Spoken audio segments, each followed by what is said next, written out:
Tok tok tok, pada Solusi Pajak KPP Madya Jakarta Selatan 2. Halo kawan pajak, bagaimana kabarnya? Semoga semuanya selalu dalam keadaan sehat. Tugu Katulistiwa terletak di Pontianak. Sore-sore ngobrolin pajak, kenapa tidak? Ini gak ada cakepnya deh. Diulang. Saya kecepatan ya. Emang ini sore ya? Tugu Katulistiwa di Pontianak. Cakep. Oke. Sore-sore ngobrolin pajak, kenapa tidak?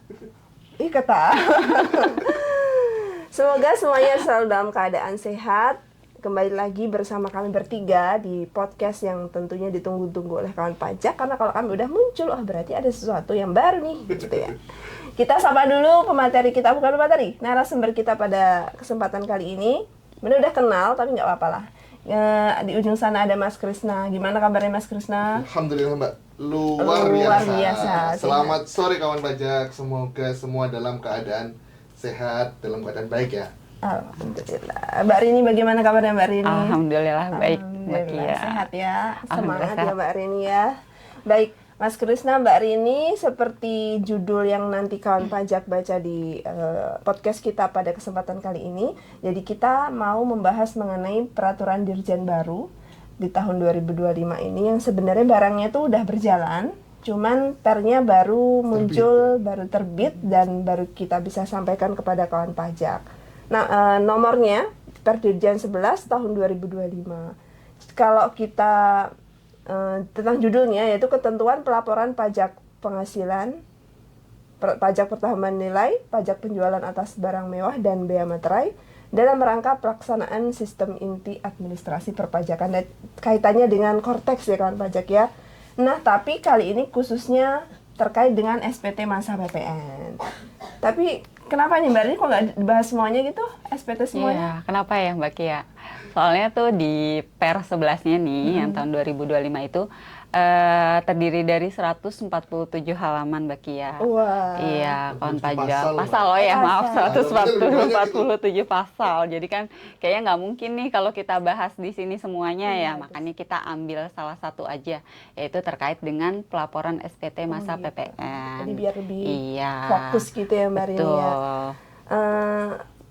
Karena kali ini kita mau fokus ke pelaporan SPT PPN, kita mau dong dijelasin sedikit latar belakangnya ya, karena ini kan masalah Korteks. Latar belakang kenapa harus dibuatkan Per Dirjen baru nih Mas Krisna? Siap Mbak, jadi izin jawab ya Mbak ya. Kalau terkait pelaporan SPT masa PPN ini kan di pernya mungkin nanti kawan baca bisa sama-sama dicek ya, dilihat, dibaca. Ini diatur di pasal 29 sampai pasal 76. Banyak ya gitu kan. Terus ya seperti yang kita tahu, SPT masa PPN ini aku jelasin sedikit mungkin ya Mbak di awal ya. Berfungsi sebagai sarana untuk mempertanggungjawabkan perhitungan jumlah PPN yang terutang.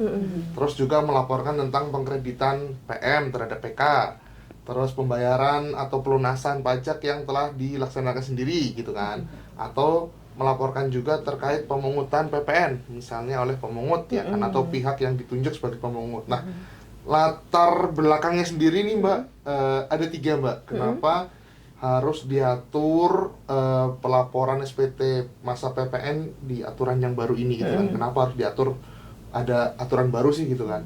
Yang pertama yaitu karena pelaksanaan hak dan kewajiban perpajakan termasuk pembuatan faktur pajak ini mulai 1 Januari kita tahu ya. Ini sekarang sudah menggunakan Korteks. Nah, di Per sebelumnya kan nggak lewat Korteks sih Mbak aturannya gitu kan Mbak. Jadi ya udah, salah satu latar belakangnya itu. Kemudian Per 3 tahun 2022 sebagaimana telah diubah dengan Per 11 2022 tentang faktur, waktu itu kita sempat ngisi juga kan ya.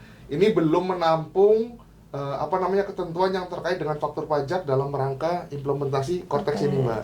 Jadi disesuaikan nih pernya, kita buatkan per baru biar lebih enak gitu kan. Nah, yang ketiga jelas ya, untuk memberikan kepastian hukum, kemudian administrasi, meningkatkan pelayanan dan juga melaksanakan pembaruan sistem inti administrasi perpajakan atau Korteks itu Mbak. Jadi intinya per ini mengakomodir mekanisme pelaporan melalui Korteks ya Mas Krisna ya. Garis besarnya seperti itu. Garis besarnya kayak gitu. Berarti kalau misalnya ini Mbak Rini nih, berarti kalau ada per baru mesti ada poin-poin perubahan ya Mbak Rini. Kira-kira apa yang perlu garis bawahi dari perubahan di Per 11 ini? Iya, jadi gini ya kawan pajak dan Mbak Kia. Jadi ada beberapa ketentuan pelaporan SPT yang berubah ya menurut Per 11 ini.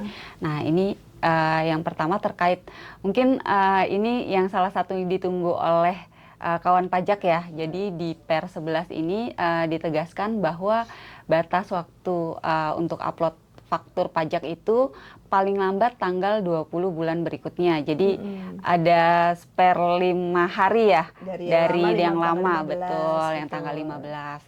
Nah, ini juga merupakan jawaban yang ditunggu oleh kita semua nih terkait dasar hukum perubahan batas waktu upload tersebut. Dan sebenarnya udah berjalan ya Iya, Mbak Rini ya, betul. baru diatur kemudian.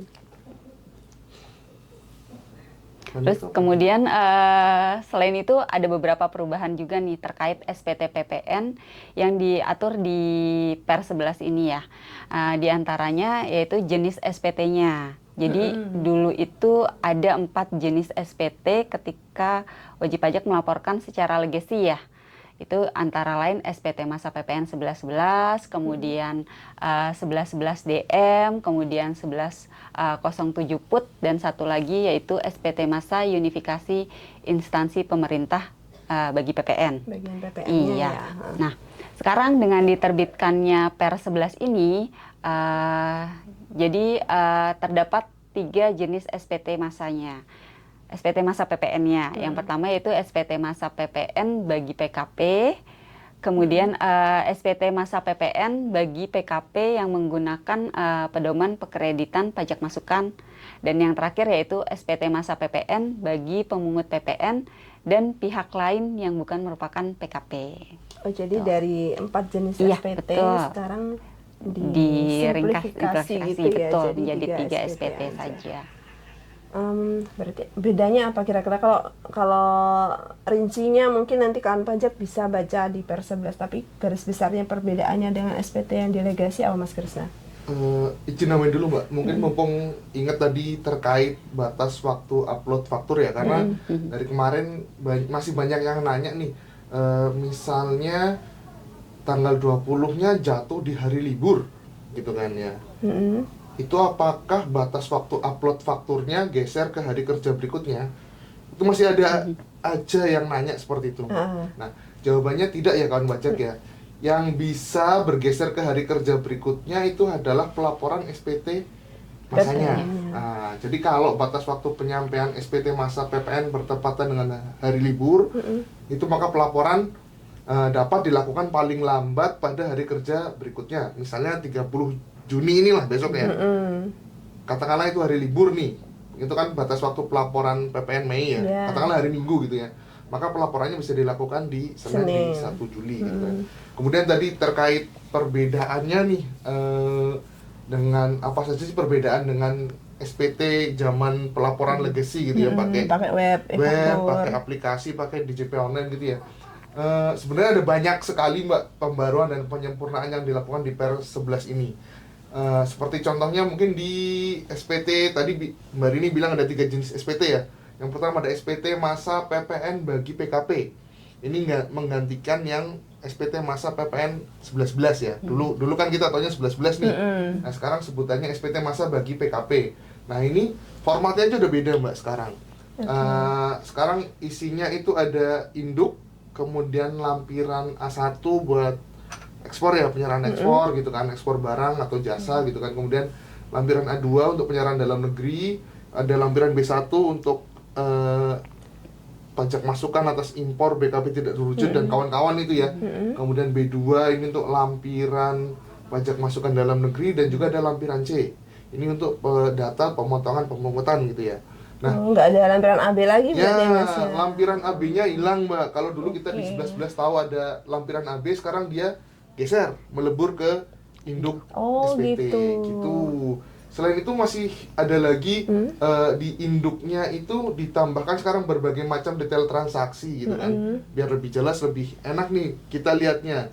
Contohnya kayak detail penyerahan yang memperoleh fasilitas, kemudian ada detail pajak masukan nih berdasarkan jenis kode faktur pajaknya 02, 03 dan kawan-kawan gitu ya. Dan juga berbagai macam penambahan lain ya ya tujuannya sih diharapkan ini selain sebagai penyempurnaan juga memberikan kemudahan bagi WP. Nah, kalau mau tahu detailnya seperti apa, mungkin kayaknya nggak bisa kita Dijelaskan jelasin di sini, satu-satu ya. betul. Kawan pajak boleh baca mungkin dari pasal 71 sampai 76 kalau nggak salah, kalau terkait jenis SPT ini. Jadi dari segi lampiran aja udah ada yang Beda. perbedaan. Yang paling mencolok tadi ya, bahwa lampiran AB sekarang melebur di induk ya. Kemarin juga banyak agak ini ya, banyak diskusi ya di kalangan wajib pajak ya tentang tata cara pembetulan SPT masa PPN. Berarti ada hal yang baru nih karena memicu banyak diskusi. Ini ceritanya gimana Mbak Rini pembetulan SPT, terutama yang LB? Iya. Boleh diceritain ya Mbak Rini nih? Nah ini dia Mbak Kia. Jadi beberapa waktu lalu juga banyak sekali ya WP yang berkonsultasi ya terkait hal tersebut.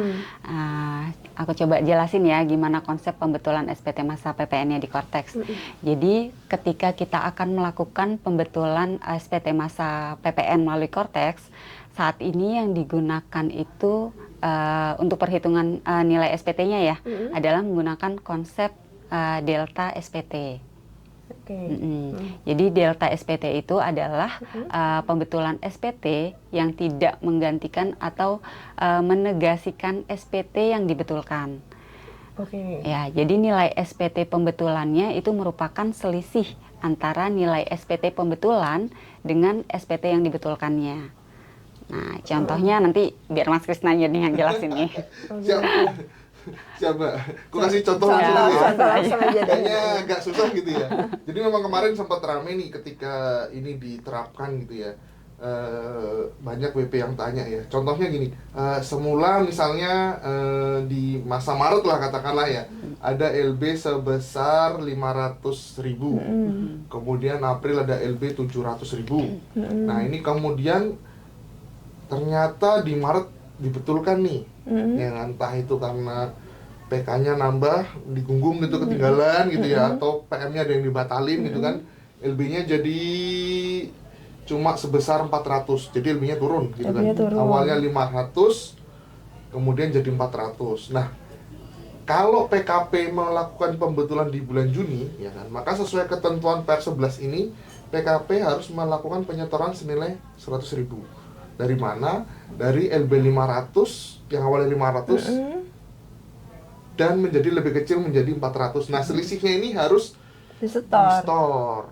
Jadi kayak SPT normal maupun pembetulan sama-sama eksis gitu ya? Iya, ini SPT-nya nanti statusnya tetap dengan bayar 100 ini ya, Mbak ya, dengan bayar 100.000 ini nanti SPT April ya udah kan 500 katakanlah tadi komplain ke April.